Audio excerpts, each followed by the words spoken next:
All right, is this the biggest players ever? Some are calling it the super players, Mike. No doubt. See that money? $25 million purse, 600 FedEx Cup points on the line. But no Tiger. No Tiger. Sadly, no Tiger. So we just heard about this past week. It looks like the next time we'll be seeing Tiger is at Augusta. I can live with that, though. I can. I think a lot of us would have loved to have seen him at Sawgrass.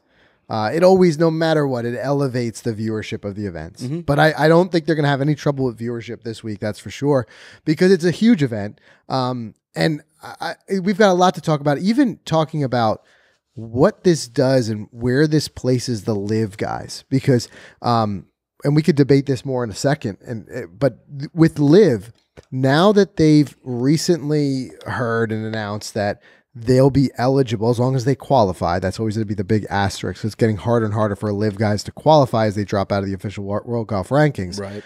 But they can play in all four majors.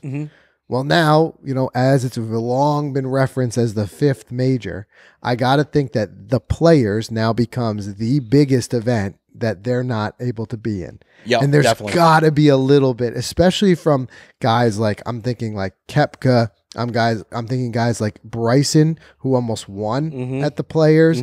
Guys like that, Cam Smith, who you got to think his game would play really well, and he's the defending champ, right? Yeah, he's defending. His game works really well for a place like Sawgrass. Those are guys that it's got to sting a little. I understand what everyone's going to jump in the comments and say the big checks that they've gotten in their bank account recently soften that sting. Sure. But these guys are competitors. It's got to hurt a little bit. So we're going to dive into all that in just a second. But first, we got to recap a little bit.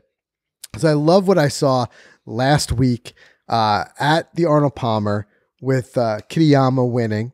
And partially why I like seeing this is because it's like Rory was saying last week. And look at that. This was game-changing. $3.6 million. Yeah, seriously, talk about that. First PGA Tour win, right? Yeah, and just talk about, like, you think about, like, career, like, when you put so much time into everything, a decade. He's 30 years old now, a decade of grinding and trying to win on the PGA Tour and having that win. It's just mind-blowing.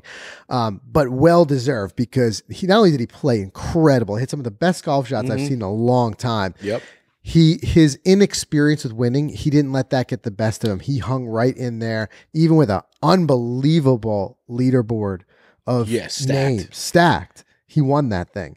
But going back to what Rory was saying, where these designated events, right?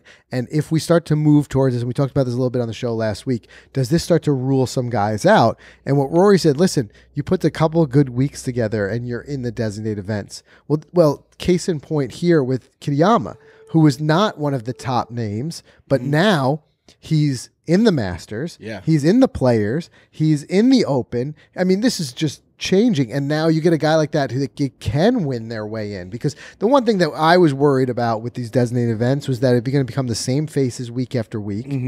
And I like the anyone can win guy comes out of nowhere, Cinderella story. Love that. Love it. Well, this is evidence I think we can still Talk get about it. game changing now. All those events he gets to be in, the money, he sets up the next 5 years, right? For the most part. For the most part, yeah. And I mean, he'll be in at least, as from the PGA Tour goes, he'll be at the Arnold Palmer for sure. And that's awesome. Now these majors. So, but how about the Century Tournament the Century, Champions? it's another one. A win on the tour changes everything. It changes your life. And the one thing from the weekend, I just love the aerial views of Bay Hill. I love that course. Brings me back. Yeah, good times there. It's a spot, that's for sure. It really is. It's a tough course. I mean, who was it? Rom, who said there's no sugarcoating it. This course is. It's a tough beast. Yeah. Yep. Insert expletive there about how difficult it was. But it was great to see him win. And also, speaking of Rory, though, I don't know. I almost feel like I got to throw a few bucks on Rory for the Players this week, because there he was again, moving up the leaderboard, right in the hunt. And came down to the last hole and, a good second place finish. I think you have to throw money now on Rory, Scotty, and Rahm every week. I think you can't just pick one. You almost do. You have to put it on all three guys. You almost do. It's just incredible how they've all been playing and they can win at any given time. So, it was a great event leading up to it, and now heading into the Players here. And did you have anything else that you wanted to add for last week before we head into the Players? No, let's dive into the Players, man. So for one thing, Pete Dye. I love watching a Pete Dye course always. And it's not long. It's all going to be about, and especially for anybody who's playing fantasy out there, it's about looking at approach into the green. Yeah. Because I remember this even when I played the ocean course, right?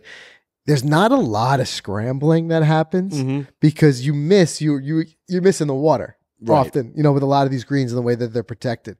So what you're going to see is guys like going after greens, the guys who have that shot, and also guys who are finding fairways and accuracy.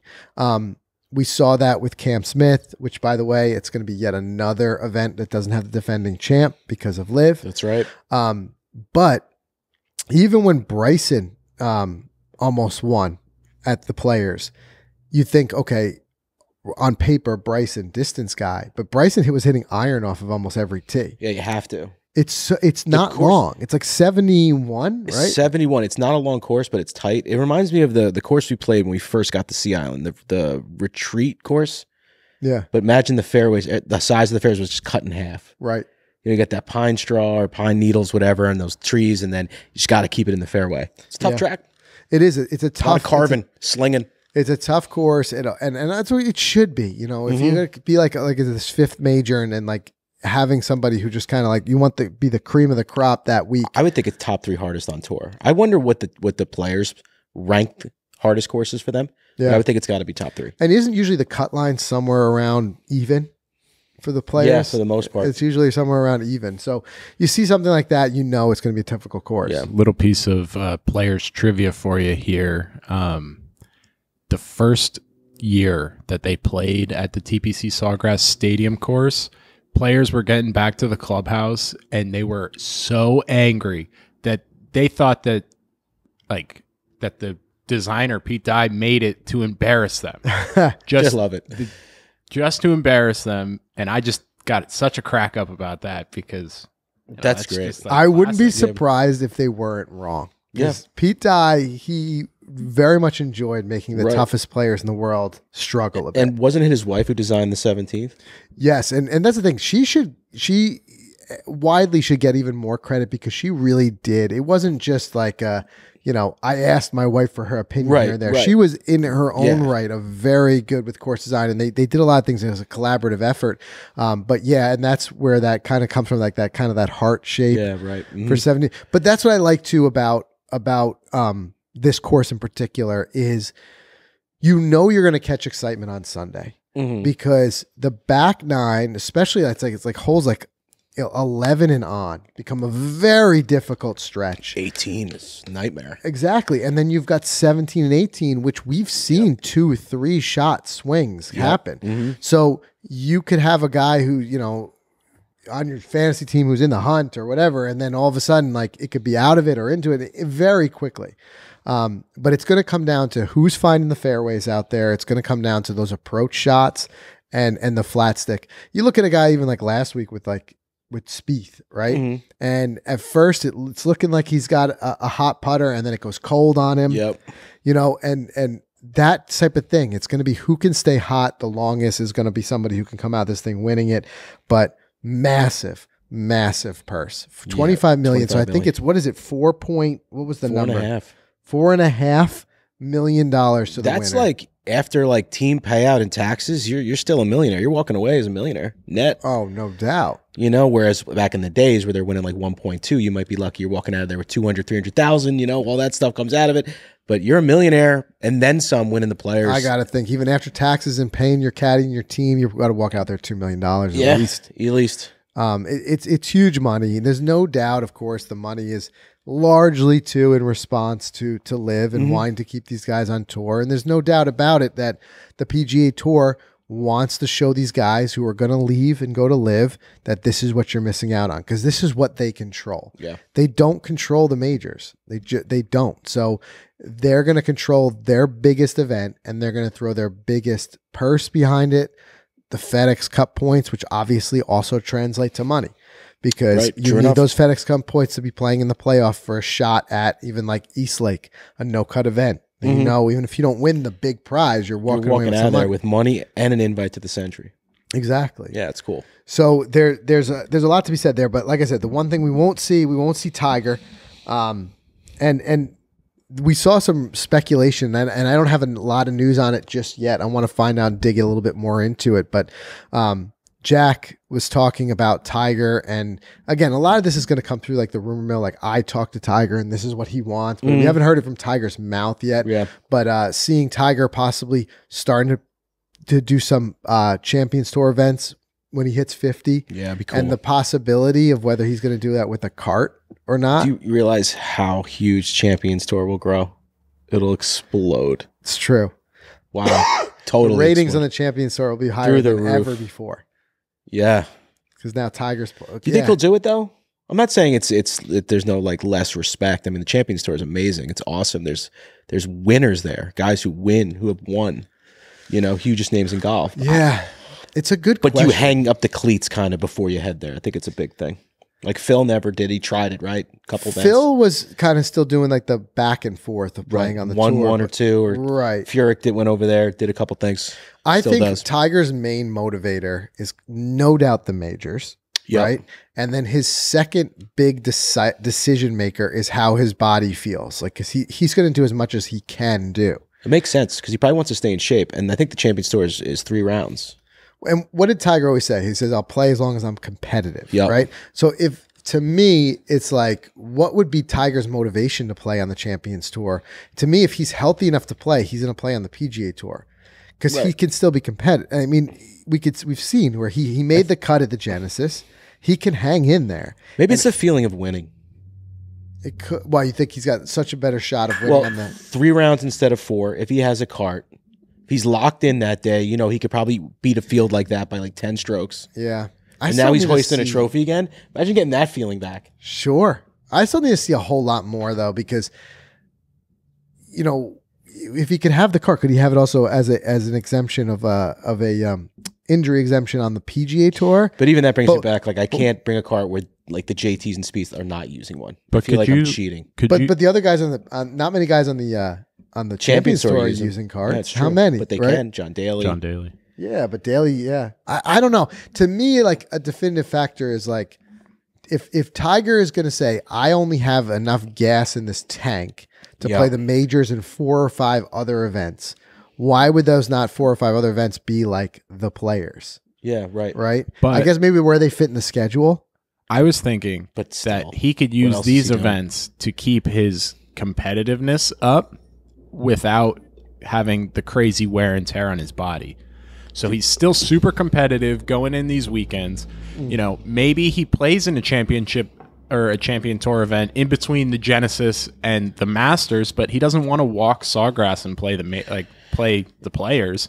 Right. So maybe it's he goes 10x harder for him to win and, on an elevated event on tour. I mean, yeah, it could be a way to play a couple of Champions Tour to stay in form. I get it, but I just feel like for Tiger, especially for this, continuing to try to pour on his PGA Tour wins record. Who knows what's in his mind? He's a competitive guy. He had a lot of benchmarks in his mind of things he wanted to accomplish in his career. Maybe he's got an accomplishment earmarked where he wants to win X amount on the Champions Tour. I don't know. But to me, I feel like at this point, or at least for the next couple of years as he approaches 50, he's going to play as much as he can, within his limits, because he's going to want to get a couple more of those PGA Tour wins. I'm sure. He needs one more to break the record. Yeah, right. So at least have that record. Exactly. I could see Tiger coming in over the next 10 years and still be competing for majors. So I wouldn't be surprised if he goes in and wins 1 or 2 over the next 10 or 15 years. It might not be this year, but I definitely think it could happen. Who did that? Was it one more major? Or 1 or more majors, but who was the pro that won a major when he was in his 50s? Well, Phil just won at the Ocean Course. Ocean. Before Phil, wasn't it like, didn't Tom Watson do it? There were a couple of guys older, like Cabrera at Phil the Masters. Became the oldest like when he won. Random older guys who won. But like I think there's still a lot of time for Tiger. I don't think that it's make or break right now, Who knows? Maybe in 5 years, the technology advanced, his injuries become less he's just made of steel, no more bone. And he just goes for it. And I know the clock is ticking on Tiger. There's no doubt about it as he ages. But on the same token, as long as Tiger can physically play, he's got a legit chance in my book because he knows the courses better than anyone else, especially a place like Augusta. I heard an interviewer stat not too long ago where someone had asked Tiger, how many times in all of his wins did he have his best stuff? How many times did he win with his best stuff? Right. And he was like, I could count them on one hand. Yeah. For something like 80 wins and 5 times you had your best stuff, Tiger has a way of winning without his best stuff. And like we said before, just look at the Genesis, look at the match. Tiger still has all the power he needs. He's matching ball speed off the tee with some of the the other biggest hitters on tour. No doubt. Yep. He can still putt. It just really comes down to, can he walk the course? Can he stay, healthy? Like, what can that leg support? And I'm sure between events, he's continuing to rehab it and do everything he needs to do. It's just he's against the clock. Is like, it's harder to recover. It's hard to build back strength the older you get. Oh yeah. But I just wouldn't rule him out. But anyway, you know who I am stoked to see though is Ricky. Exactly. I wanted to talk about a little bit about the rest of the field there this week because it's not the all Tiger show. We still have an incredibly stacked field. Ricky, it's been great to see him, winning his way back in, and not winning, but playing his way back in. Yeah, not winning, but playing well, and that gets you up. It moves you. It does, because keep in mind, Ricky is not playing based on his exemption from winning the players, because that was more than 5 years ago now. Right. There's 2 names that I absolutely love seeing on those leaderboards again, and it's Ricky Fowler and Jason Day. Mm-hmm. And Jason Day, again, was hanging around there this last week. But Ricky, he's done some things. I think he's changed things. Not only we've seen visibly with his swing, but I think he's also changed some things in his own mentality. Now being a father, and you see him engaging with his kid more and stuff like that. Did you guys see that over kid the on the weekend? tee box? Yeah, ran his kid on the tee box. That's just like the cutest thing on earth. It's awesome. And the way Ricky handled it and stuff, it just shows me that I think that takes a little bit from a perspective angle. It takes a little bit of that pressure off, because Ricky always carried the pressure, being the guy who could be like the best guy in the field not to win a major. Right. The best guy in the field who can't finish on Sunday. I feel like a lot of that pressure is off, and he's just getting back to being like, let me just play the best golf I can. And you never know. Dangerous things can happen when that happens. A Masters win by Ricky would just blow up the game. It'd be epic. Blow the roof off. It would be so sick. Wild. The whole golf world would love it. They would. And all the boys. Second below Tiger winning. Would they bring him an orange jacket?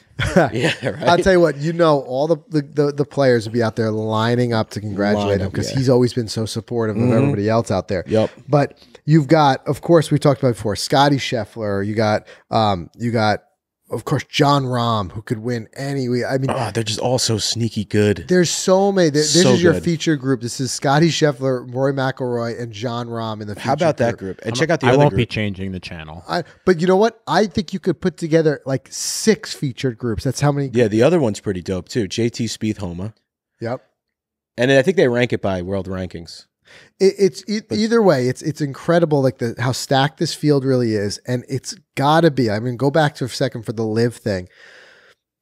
To me, this is the one that's got to sting the most now. If you know, like, okay, like some of these guys might be like, they hate to sit out the waste management. We think a guy like Koepka, who's won there before, sitting out the waste management, that's tough. Like, especially when these courses come around that you've performed well on. Yeah. But now it's got a huge purse. You feel like all your boys are there. They're all playing and you're not. It's got to sting. And I got to think a guy like Cam Smith, sit this out. Probably stings the most for him. If anyone, the most for him. Well, the other thing too is these guys are all competitors, right? And then you always hear the stories in the interviews how they grew up watching the game, and the highlights of watching it was events like the Players, right? Yep. At Sawgrass, right? And of course the majors too. You don't hear a guy like Cam Smith saying, because they couldn't have grown up watching it. Live is new, but like I didn't grow up wanting to win Live Bangkok. Right. Do you know what I'm saying? Right. Like they want to win the Players. They want to win those things. And now they have to sit it out. And it was a choice they made. If nothing else, there's nobody who's on Live who didn't know the ramification. The PGA Tour, this is their event. They control this event. The PGA Tour is very upfront about saying, like, if you join, you're out. So there's nobody who could make the case that they got blindsided. They joined Live, and then all of a sudden they got shut out. They got, blacklisted. Yep. So And I understand the argument everyone's going to say is like, yeah, they're sitting on so much money, they're going to wipe their tears with $100 bills. It. I mean, you saw that Brooks but they're competitors. It's more than money. Full swing, yeah. Yeah. Like, I don't know. They have a trophy shelf, all these guys, and they won't ever be. A lot of them won't ever be able to put that trophy, the Players' Trophy, on their trophy shelf. Right. That stings. That definitely stings. So you're right. You're right. And the majors they might be able to still, but for how long we don't know because they're slowly moving out of the world rankings. Right. And we still don't know how this will play out long term, but how does this weigh into things like decisions for the Hall of Fame? Mm-hmm. You know, you put a couple players championship wins under your belt, you got a pretty good bid at that Hall of Fame. So. Mm-hmm. You know, so how that will play out, I don't know. But the one thing that I really want to see how it plays out as we get closer to it is the Ryder Cup in Rome, right? We kind of all like jumped on and talked about the news of when like the PGA Championship said they would allow live players. Now remember, you know, the PGA and the PGA Tour are two different entities. It's confusing because PGA, right? But they're two different entities. Mm-hmm. The PGA Championship is a major. It is not controlled in any way by the PGA Tour. It's controlled by the PGA of America. Well, the Ryder Cup, at least on the American side, is the PGA of America. Mm-hmm. You know, so now it makes me wonder: does this one step closer that our live guy is going to be allowed to play in the Ryder Cup? But that water's already been very muddy. There's also the European side, and you've got like Stenson, who was supposed to be the captain and then went to live, and he got that captainship taken away. Right. So I don't think we'll ever see it. You don't think so? Just because, like, yes. But do you feel like it's the PGA, at least on the American side, talking out of both sides of their mouth? Yes. If they'll allow you in the major, but they won't allow you in the Ryder Cup? Because I just think there's going to be more to it. You got 12 people in a room that potentially don't even like each other. But how's it going to work? I also think that the live guys don't have a road to qualify even for the Ryder Cup. They might not be able to because they earn their points on the PGA Tour. And captain's picks, I don't think you can just pick anyone from anywhere in the world, can you? Well, that's right. Well, that's the thing. Like, I guess technically the captains could pick anyone. I guess they could pick anybody. I'm making a bid for yourself or be out there on the Ryder Seriously, Cup. you want to bring your gardener and put him on the roster, go for it. But yes, the automatic qualifications, these guys are going to fall out of because they're falling out of the world golf rankings. And I guess the argument that could be made would be if you had a team of like Rory and these other guys, the last thing a captain's going to do is pick a live guy who's going to disrupt that team and that team vibe by creating controversy. But, you know, you look at a guy and arguably, like you said, it's getting later in his career and he's not as strong of an argument as he was. But a guy like Ian Poulter, who's like undefeated in singles and rises to the occasion for the Ryder Cup, in a way, it kind of takes something away from me, at least, to not see a guy like that be in it. Now, whether he would have made it this year or not is to be seen, but you get the point I'm trying to make. But I think as we get closer, you know, the argument, because technically speaking, other than the fact that the guys earn points on the PGA Tour through official World Golf Rankings, that's as far as the PGA Tour's relationship is with the Ryder Cup. They really don't have an influence on it other than that. Mm-hmm. Yeah. So I'd be very interested to see if some sort of wave or shift. If Cam changes. wins the Masters, he's going to earn a whole bunch of world ranking points. Yeah. But he's a bad example. Let me use DJ because could he essentially move up the points leaderboard for the Ryder Cup? That's the question. It's a great question. Like if DJ came in and won 2 majors this year, right? And he gets up there in the he's like third in the pick in the official World Golf Rankings. Does that? And if he auto qualifies, like what do we do? What do we do? What do we do? Right.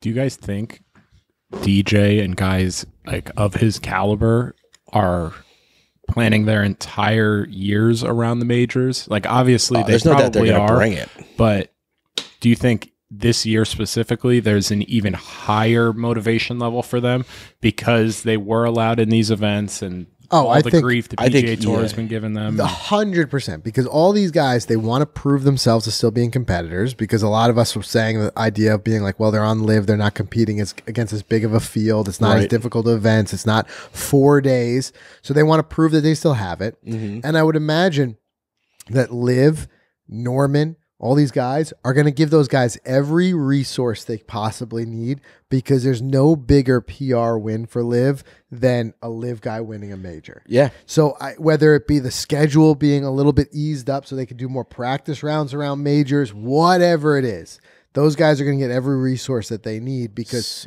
and I wouldn't even be surprised if Liv, with their infinitely deep pockets, has some sort of bonus structure that if you win a major, you get even more from them. I'm sure.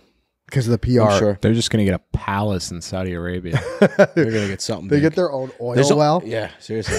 Whatever you can pump out of that thing is yours. There's only 6 players in the top 50 in world rankings that are Liv guys. So to your point before, Zach, is this year going to be, motivation more than ever? Next year, all 6 of those guys could be out. They could drift right out. Yeah. Maybe not Cam. He might hang around a little bit. But if none of them win any majors and none do anything, it'd be safe to say that none of those Liv guys could be back next year. Well, which is crazy. If nothing else, it's going to show like probably the biggest ratings ever on majors, because what everyone's asking for is like a Liv versus PGA Tour, like Ryder Cup style. Well, the closest thing you're going to get to that is when these guys go head to head against each other. And I know the pairings are more or less controlled early on, but if a Liv guy and a PGA Tour guy are tied for first, they're getting paired together on Sunday, and let's go. Nuts. That's dude. it. I think it's gonna be the highest rated Masters of all time. I think with Tiger, with the Liv drama, forget it. All eyes. You won't see me for 4 days, guys. All eyes will be on it. So anyway, huge stuff. But like I said, the big thing is you're going to hear it. Be prepared in the broadcast. I'm sure that we talked about it, that the guys who are not there are going to be talked about just as much as the guys who are there. But either way, we're in for an exciting event, and we've got enough of and if you're sick of the Liv PGA Tour talk, there's enough of a stacked field that it's going to be plenty of its own drama within its own self that we can enjoy and watch. And then the other thing too is like side stories. You've got Rory, Scotty, and Rahm all in this 3-way battle for the official World Golf ranking. I think it's just going to keep going back and forth. Boom. We would each win, right? I think how great is it for us as viewers that legitimately you've got 3 guys who could be the world number 1. You got like 3 top golfers in the world right now playing at the same time. And that's also a shame that Cam isn't a part of the PGA Tour anymore, because it would be 4 guys. It could very well be. He came back and was playing well. He'd be in the hunt. It would be a 4-way just battle. Right. Yeah. Because you have those 3 guys, and then you have Cantlay in 4th, but he's far down. Right. He's like 7 points, and but I don't think they're 9s. I don't think, like last year at least, Cantlay wasn't on Cam Smith's level. Right. Yeah. Cantlay had, when he won the FedEx Cup and stuff, he had a moment where he was untouchable. Yep. And I just think it's hard to carry that form on for very long. Yep. But these are 3 guys that Scotty Scheffler might be disproving that. Rahm might be disproving that these guys could be in form much longer than we even thought. It's not just a flash in the pan. And then Rory, future Hall of Famer, career guy who could be in that conversation all the time. So 3 guys are bidding for that world number 1, which is additional motivation for them. And then you see, a guy like Rory, of course, wanting to win the Players again. There's never actually been a repeat winner at the Players, believe it or not. And this year will be safe again, because the only way for there to be a repeat winner would be Cam Smith, and he's not. Could you imagine if Cam Smith just showed up and he's like, "I'm here to defend my title. I'm here, sir. I'm here to defend my title and get my parking spot back." Yeah, right. Well, the reality is he knows he's banned from the PGA Tour, so he'd be escorted out. But it almost would be like a funny. That would be so funny if he just stayed there and demanded to play. It would be almost a funny PR play for Liv to do. That'd be like an SNL skit. Almost make the PGA Tour look like the bad guys who have to like escort him out. Be like, I won last year. Yeah, he brings the trophy. Yeah, right. Oh my god. He's like, you can't have this back. Hey guys, I'm here to defend this. If you guys don't mind. Or he just posts up like in front of the first tee box with the trophy, just like, you'll never get this. Yeah. What's up? So now the other thing too is, and the argument that I heard a little bit, I heard some chatter about this on the Golf Channel too, was like, well, is this now the 5th major? Will that conversation kind of die off as the players? We were talking about this huge purse, right? But it's really just, we're going to see multiple events like this now. These elevated or designated events. Totally. So does it become a a thing where it's just like the players just becomes, another one of those marquee events on the schedule. Premier event it's going to be. Well, what I'm saying is if you get other events that pull this field, right? Because you're going to have this designated events field. Right. It's almost in a way, funnily, like we saw a lot of these memes of like the PGA Tour cheating off of Liv's test. Yep. Because now even though like we talked about earlier, you could see a guy like Kitayama and somebody else winning into it, you're going to more or less see this traveling show of the top 50 golfers. The only real difference, now if you got the same guys playing for the same purse, this elevated purse, 20, 25 million, the only difference becomes where they're playing. And for this one particularly, more FedEx Cup points, a little bit more. But won't the other designated events also go to 600? Will they all go to 600? I don't know that. Okay, if they all do, then that's you guys irrelevant. let us know in the comments if you know that for sure, for confirmed. I haven't heard that confirmed, whether the future designated events will all carry 600 points. Yeah. But let's just say, to make all things equal, future designated events, whatever there will be, 10 of them on the schedule, roughly. What are they doing? 14? 13. 13 on the schedule. 13. So let's say you have 13 events on the schedule, which have roughly the same field. Roughly. And some guy faces will changes, right? Same prize, let's say 20, 25 million prize payout. Does the players kind of lose a little bit of its draw as a standout event if the only real difference becomes the venue? Now, when I say only real difference, we don't know confirmation yet on which ones will get this, but some will become no cut events. Yep. The players remains as a cut event, but there'll be others that'll be cut events. You know what I mean? Like Bay Hill, let's say with the Arnold Palmer Invitational becomes an elevated event. Now the purse is 25 million, let's say, and it's still a cut because it's an invitational.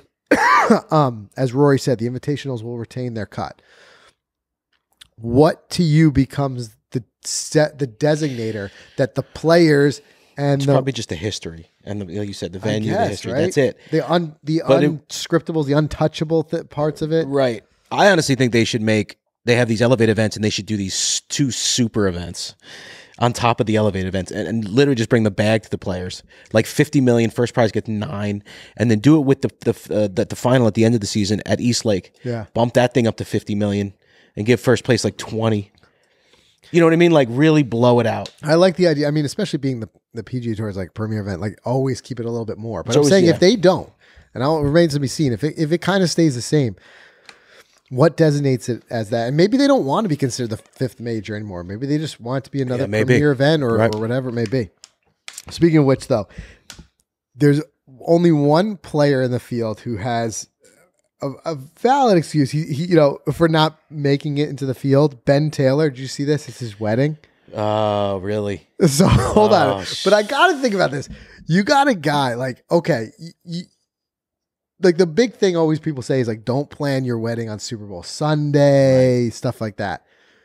You're on the PGA Tour with the chance at being in the players. Like, don't you think you just kind of like strike that off the calendar and you're like telling your wife, you're like, listen, pick any other day. I think you literally book your wedding on the week of the Wyndham. Like if you're like just to be safe. I mean, there's a lot of other events you could bump it up against. Yeah, there's a lot. Not to knock them. I get it. I mean, maybe throw it on the John Deere week. Like, the wedding is life event so important. But like, okay, these are guys like they're playing on the PGA Tour. The players like don't put your wedding on the day. Now I want to know from you guys. Not to mention which weekend who's going to pick? be there. Yeah, right. Because like most you're of your playing on the buddies are PGA Tour. Your buddies are on tour. They're not coming. Yeah, if I'm in the players, dude, I'm not coming. I'll send you a gift. Can you imagine? You'd be like, listen, you try to tell your best man who's also on tour, right? And be like, I'm sorry, bro. Yeah, I'll be at Sawgrass that week. Poor caddy you know what we're doing, right? Right.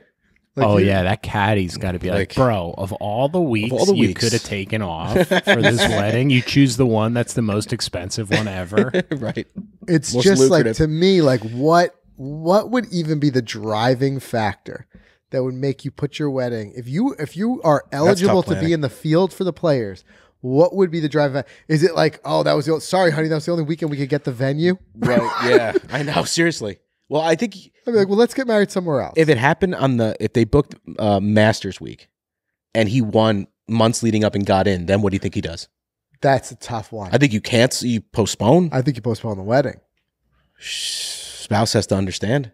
But I mean, like, what do we got? We're talking about it's a Still year. players. It's got 52 weeks. Like, if it's me, I'm on the tour. I'm taking my Sharpie. Go off season down and south. I'm just gonna say, listen, honey, you see these like 6? I'll find 6, 7 Sundays. Be like, these are off limits. The rest of them, I'll skip the tournament. Yeah, exactly. Just do it during the the Hero players, Week. the majors, the Hero Week. He's probably not going to end up at the Euro, unless he goes on an absolute tear this year, which I hope he does now. I'm saying it's like obviously when it's your living, missing any tour event could be a very expensive proposition. But don't. But I'm just saying, I wouldn't put my wedding on the day of the Masters. Right. Yeah, that's rough. But speaking of which, the other thing too we had last week was an alternate field event. Which we had the Puerto Rico Open. So there's a couple of cool things come out of that. One, who we just had on the show 3 weeks ago, George and Wesley Bryant. Yeah. Now a caddy and player duo. That was cool to see. That was they cool to see. They provided some sound bites for us on social. And they were terrific. Where they finished? Top 5, right? T6, I think. Tied for 6th? Yeah, which I think is an amazing finish on the PGA Tour. Tremendous. Hands down, that can change some things. Great job there. And then the other thing is Ashke Batia. Great performance from him. I think we're going to see a lot from him. A talented dude. Yeah, for sure. That solidifies his PGA Tour card for a while.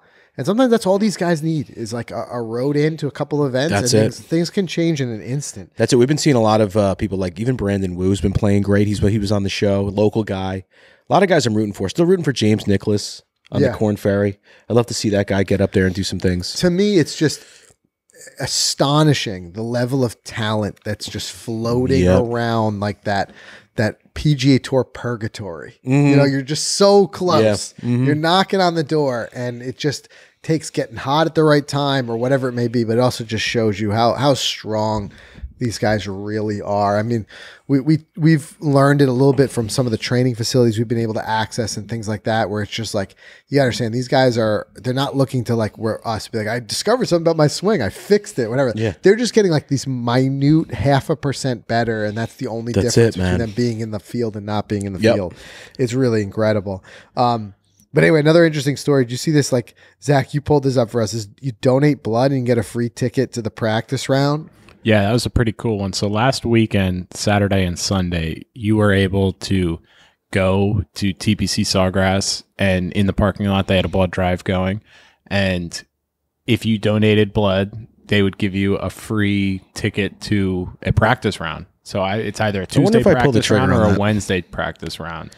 So I was thinking that we should have all flown down, gotten blood taken, given blood, and then gotten to see a practice round. I think it would have been fun. I think it's terrific. And I love to see that. Anything like with that aspect of raising awareness, charitable, that type of stuff is really cool. But I don't think you're a give blood guy, Mike. I'm not. I do it for the Masters, I think. For the Masters? I think if you offered me tickets to gameplay, I'd give even practice plasma round. for the Masters. I get everything you want. Whatever. Take it all. Is that harder? I don't even know. Give plasma. Sounds harder. Take my kidney. I just remember. Yeah, right. Now we're giving organs. To play in it, maybe I do organs. I just remember when I was in college, there was like a group of dudes who just thought that they had the system totally hacked, and they would give plasma. I don't even know. I'll be honest with you, I don't even know the difference of how you give plasma versus giving blood. Yeah. But I just know they couldn't do it as regularly. It was like once a month. But Sounds fancy. fancy. They got paid. So they would go and they'd give their plasma for their beer money. Yeah. And then these, I say this in a lovable way, these degenerates would just be like, it was the win-win for them, because they felt like not only did they get their beer money, but they got drunker because they had just given all their plasma. Wow. And I'm like, okay. Scientific. Good for them. That's college for you. That's college you for just you. find new ways. But anyway, we've gotten way off track here with that one. But That's what the show should be. We went down the plasma lane. We went down the plasma lane there. But yeah, so that was an interesting story, seeing that you could give blood. But who ultimately, we talked about the strength of field. We talked about that featured group. Who's your pick? Who do you think is going to win this week? Players? I think Scotty Scheffler's going to win it. Yeah. I just like his mental game for this. It's so hard to pick between those three. I know. And like then you got the sneakily like JT again, and like Spieth's putter can get hot. But I'm gonna run with Scotty. What about you? Well, I tell you what, you think about Rahm and Rory, both are the guys who have that distance advantage.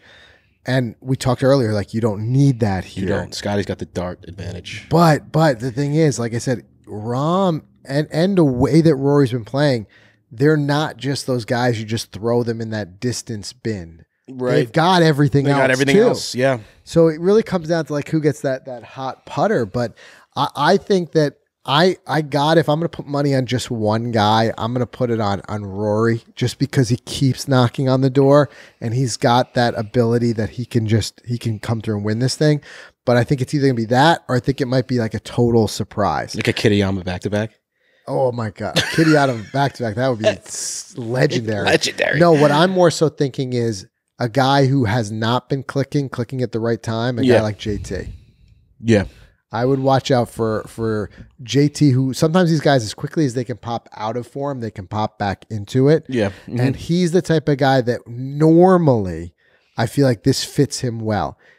Because he's one of the best in approaches into the greens and stuff Big like time. that. If he finds whatever he's been looking for, he could be a guy there too, and Spieth too if his putter gets hot. Yeah. Any one of those guys game, right? could do it.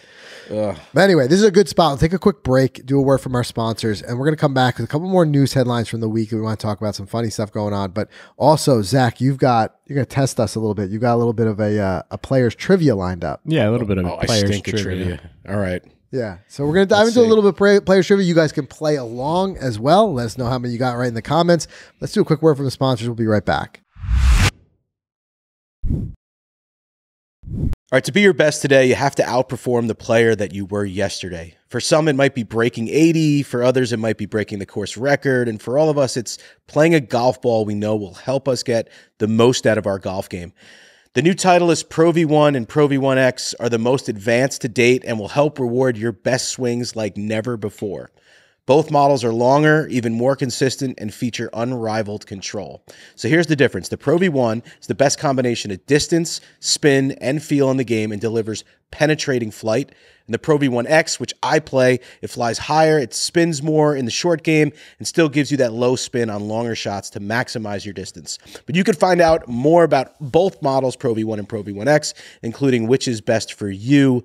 Just visit Titleist.com. All right, guys, we got to talk real quick about the all-new Hyperflex and Hyperflex Carbon from FootJoy. In fact, I've got it right here. There she is. And this is catching a lot of attention right now. They've introduced not only those incredible looks that we've all after, but tour-level stability. It's got hyper power, hyper control, and hyper fit for that elite tour caliber performance. We got to talk to the FootJoy guys at the PGA show about this, and it was incredible how much went into the redesign of this shoe to make it one of the most stable out there, just incredibly stable. And we know that ground forces, that's where you get that strength and power in your swing. So these are some seriously powerful but comfortable shoes. These are the gamer shoes for players focused on maximizing out their performance, and they provide the foundation for hyper power. It's really designed to provide you with the best swing platform possible. And it really only takes one look at it to tell exactly what I mean by that. You can see, taking a look at that incredible stable base,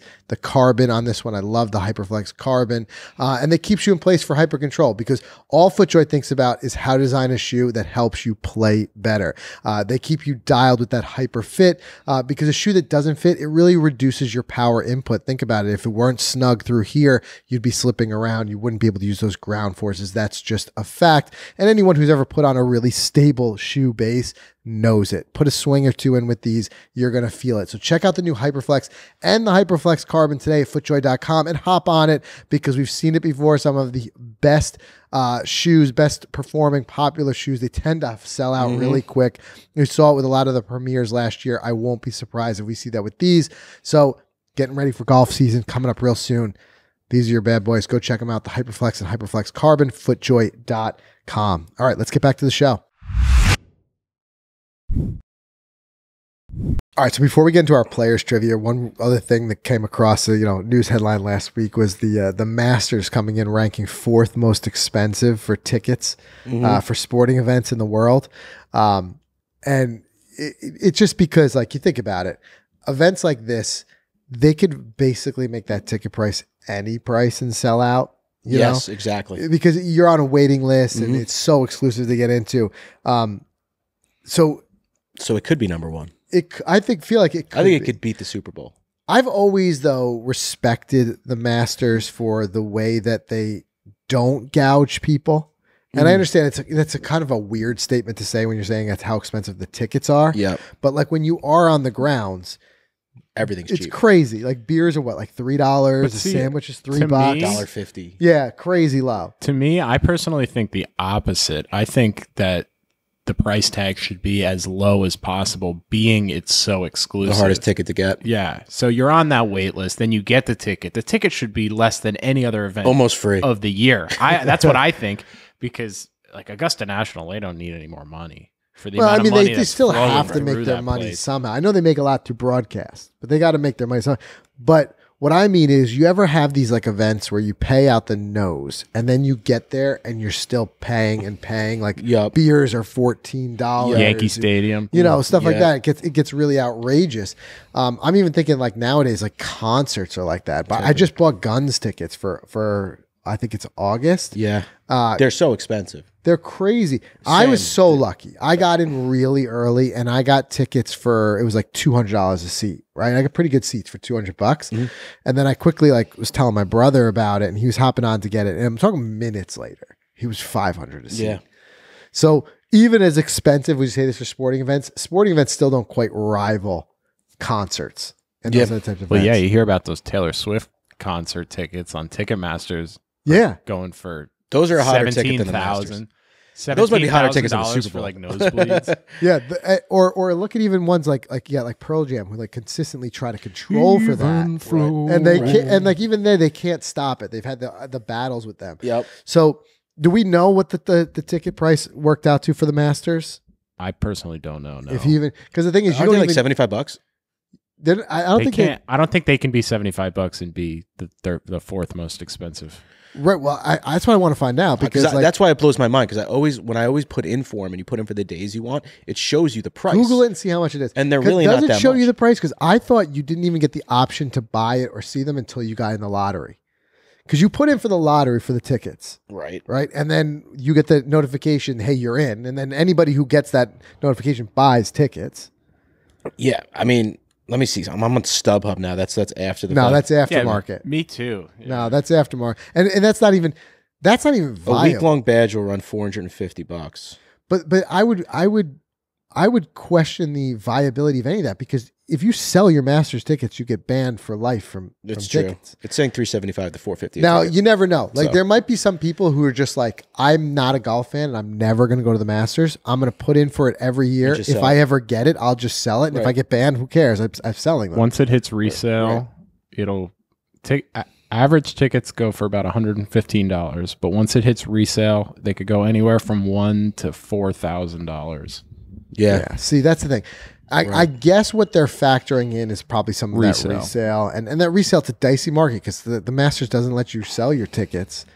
So in a way, it's not really coming from Augusta. Mm-hmm. I guess I'll keep them on the side that they're not price gouging, because I think $150 is probably a fair price. That's doable for an event like that. $150, and then if you're going to get there and it's only going to be $3 or $2 for a beer and $1 for a sandwich. I know. Now, granted, I probably drop a life savings in the merch tent. Yeah, the merch tent, I would just go all out.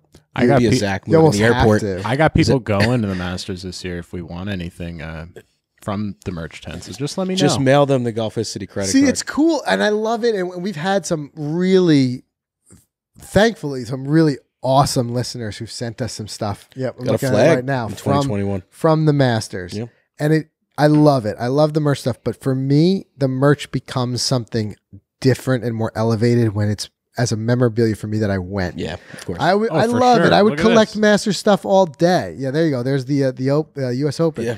I would collect Masters stuff all day because it's just cool. But to me, it becomes even more cool. And I would stock up even more when I was there. Yeah. And you put the shirt on, and now you're like, yeah, I was there. I was there. You know? Definitely. And I'd wear that shirt a lot. all the time. Maybe right? a nice vest. It just changes the Something. game. Hey, does the taste of the Masters come from Augusta, or is that a separate company? That's not like part of them, like a side thing from them. As far as I know, it's a relationship with the Masters because they're saying it's the same stuff, and we're getting it. It's an expensive box. I mean, we've done it before. It's almost $200, but are we gonna make it? I don't know if we're gonna make it here on the show, but we're gonna do something where we're gonna make the food from the Masters here on the channel at least. Yeah, we're gonna try. Stay tuned because that's gonna be fun. We did order it, and it is stuff that comes. I don't know if Augusta sells it or they sell it to the third party. Egg salad. But you get it. And I'm going to tell you cheese. something. All I could think about are those, what do you call it? The pimento cheese sandwiches. Yeah, They're so You're good. going to light up when that gets I here. ate that whole tub of pimento because Yeah, you weren't as into it. Because I'm not last into time. it. I'm a big egg salad You couldn't guy. pay me to eat either of those things. That's pimento terrific. cheese and egg salad. So we're all a match made in I heaven. then. love it because that means all the pimentos coming And this all way. the egg salads coming this way. Pulled pork, we'll fight over it. But I still use the cups. They give you the cups are from great. and it's all the same stuff if you were on the ground. And you get chips and you get the sandwich wraps. Like you can make a picnic out of it. You could definitely. We're gonna have a picnic right It's here. going to be awesome. So Yep. I'm in for that. The other story, did you see this guy? He made his first ace, right, ever in playing, and then he makes another one 20 minutes later. That's Like, incredible. the odds 20 on minutes this later. That's are- like 2 holes later. It's probably 2 holes later. I'm just out here trying to make bogey. Jeez. That's It becomes incredible. a point. It's like Witnesses? you or wouldn't what? even believe it. I feel like it has to, right? Like the news is not going to report on a witnessless ace. It's just a tough story to tell if no one witnessed it because they're like, all right, I don't buy it. Right. You made 2, but Yeah. it's just incredible. It also shows like that's the beauty in a lot of ways of the game of golf is like you also don't have to be the greatest golfer and just have something like remarkable happen.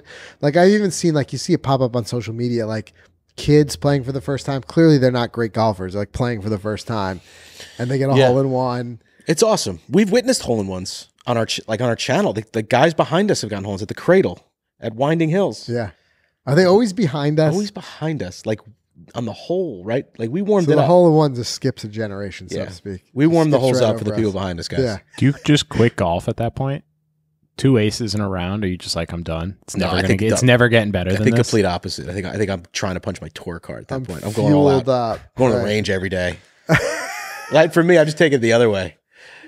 I'll tell you, it just would be. I mean, even to get 1 is incredible. And 2 in the same round, or you ever see these like rounds where people have like terrible rounds? Like I'm talking about, like somebody's not a golfer and they're shooting like 10s and 12s on every hole, and then they get a hole in one. That was the scorecard recently of like some women's event. Like there was just shot like a 117, but I think she had an ace. Yeah, she had a rough. No, but she was like back and forth. She had like a couple like high numbers and like a birdie or 2. and Yeah, I an don't know ace if it in was there. an ace, but it was No, there was an ace. There was in an there. ace. Okay, There was an ace in there. I remember that one too. Jeez. Anyway, so good stuff all around. But let's get into our trivia. Let's dive All right, into I'm nervous it. for I think this. it's time to test the old All right. So knowledge. Do we need any visuals for our audio listeners? Or this is No, all I don't just have straight? any visuals. Great. I'm just Okay. going to be asking questions. They're Love going to it. be multiple choice. I know that you guys are not the best trivia guys. So I give you multiple choice, and they're not like I love multiple super choice. stumpers. It's so you funny. should The have a stuff chance we're there. good at and the stuff we're bad at is just It's great. laughable. Did you give us? Yeah, it's laughable. Multiple choice with 2 answers, right? So Some it's like have 4. 50-50 every time. I'm just kidding. multiple choice players trivia we struggle with, but then we're picking what country a golf course is in based on one picture. I know. And you're Like, dialed. And we're dialed. Like We're like, that looks like South Africa. Yeah, there's something totally All right. wrong with us. But hey, you guys can play along, see how many you get. I'm ready. Hit us with it. All right, let's do it. All right. So right off the gate, the last playoff was in 2015. Who won? Wasn't that the year Ricky won? Ricky, I think. Ricky won go. 2015. Okay, the Without playoff. even getting the answers. Easy. And on top of that, that was incredible. Ricky just kept sticking pins Sticking pins. on the island green. I think Sergio was one of the other ones that was Yeah. in that playoff. There was one other person I just forget. Ricky was throwing darts. Who won the first players back in 1974? All right, so now we need some. Now we need some You answers. definitely need some multiple choice for that one. Okay. So we have Tom Watson, Arnold Palmer, Jack Nicklaus, or Lee Trevino. Oh, it sounds like a sneaky Trevino. It's either a sneaky Trevino or a Watson because this guy knows me like a good Watson stat. He's a big Watson guy. I'm gonna go Watson. You want to go Trevino? You were strong on the Watson. I'm gonna go Watson. Let's go Watson. Jack. Jack. We've all neither one of us. Neither of us. Not even close. All right, Jack, man, what Grizzly does Adams Jack did not have a win? beard. What does Jack not win? I've That's always the said question this, today. What does Jack not want? For anybody who's like us, like we didn't get to witness Jack playing. We're a little bit younger, and Yeah. that right. I've always said like we've heard the high up stats, 18, All that 18. stuff. Go back and look at What has he look at his not won? Wikipedia page of all the stuff he's won, and it's just Has he ever won at Pebble Beach? blow your mind. What has he not won? That's a good stat. I'd love to know. What I'm saying is like, oh, No, I know what you're by saying. the way, I also won the first players. Right. No right. big deal. Right. 18 But majors. now you had me the thinking even players, deeper. I won the first one. Yeah. You know, it's like, come on. Right. Jack. Oh God. Guy's got everything. All right. Um, What do we got next? What course was the first players tournament ever held on? Ooh. Because it's been held on 5 different courses. Wow. And I see your are those your choices up there? Give us Oh yeah, the I'll give choices. you Atlanta? Atlanta Country Club, TPC Sawgrass, Colonial Country Club, and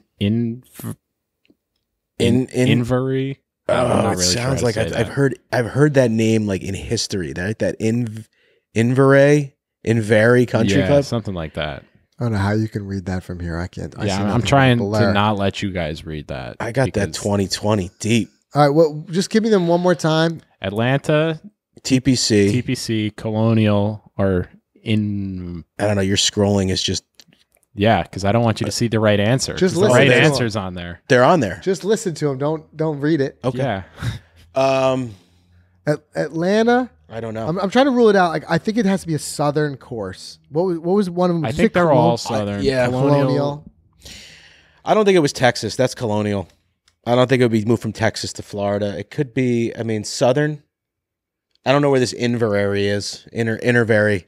Let's You guys go- are gonna let's laugh at just- I don't know. It's not Sawgrass because that'd be the ultimate trick question. Let's go with Atlanta, number 1. There you go. Got that one right. All right, Atlanta Country Club. Interesting. I had no idea until now. Bonus that it had been points. How played many at 5 times is it- different places. Yeah. I'm just Always always thought it was there. seeing it. I thought it was just always forever tied to Sawgrass. What is the best result of a defending champion? So Frank said earlier that there are None. repeat winners. So what is the best result from a defending champ? First, third, fifth, or 10th? First, Obviously, first isn't on there. third. Should have said another one. Right. So we can eliminate first. I got to think a defending champ has come close. Like a third, fifth, and 10th. I think third is a good answer, but I feel like 5 is the safe play because I feel like someone would be a top 5, but 3, I don't know. Sometimes I would love an insight into your thinking. How like 3 is not possible, but 5 is. Somehow he's arrived They could be there. the exact same scores. I just don't. less people. He's like, how does his brain arrive so definitively? that Technically, it could be anything. these two Yeah. things. I'm going to Let's go say with third. 3. Let's go 3. 5. 5. See, should See, have my went brain with was whatever right. whatever was going on up there. Okay. It So was pure guess anyway. the first player to win at Sawgrass was Jerry Pate in 1982. When he won, this is true or false, by the way. When he won, he threw the commissioner at the time and architect Pete Dye into the pond after winning. Is that true or false?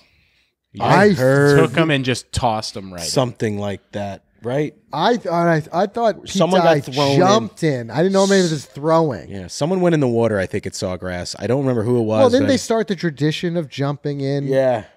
So True. I'm gonna go with true. I don't know if he was Unless you're thrown in. splitting a hair on us that he didn't get thrown, he jumped in No. on his own. It's true. And he did push him in. He pushed him. That's Yeah. great.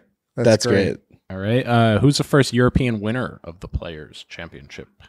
Give us the Bernie? Was it option. Bernie? So Bernard Langer, Yep. Sam Torrance, Oh. Nick Faldo, or Sandy Lyle. Oh, it's a trickery. You liked Langer. I Just like go. Langer out of the gate. He was a gut pick. I think he's a player's champ. I'm going to go Langer. Let's go Langer. Sandy. Sandy. Sandy. Langer. Hardly know her. Okay. Sandy, huh? That's a good spot to end the show. If you're still with us this long, we're going to go ahead and wrap it up there. Do you have any more trivia for us there, Zach? Yeah, who's the first 3-time winner? That's Three-time. yeah. Give us the names. This should be an easy one. Arnold, Tiger, Jack.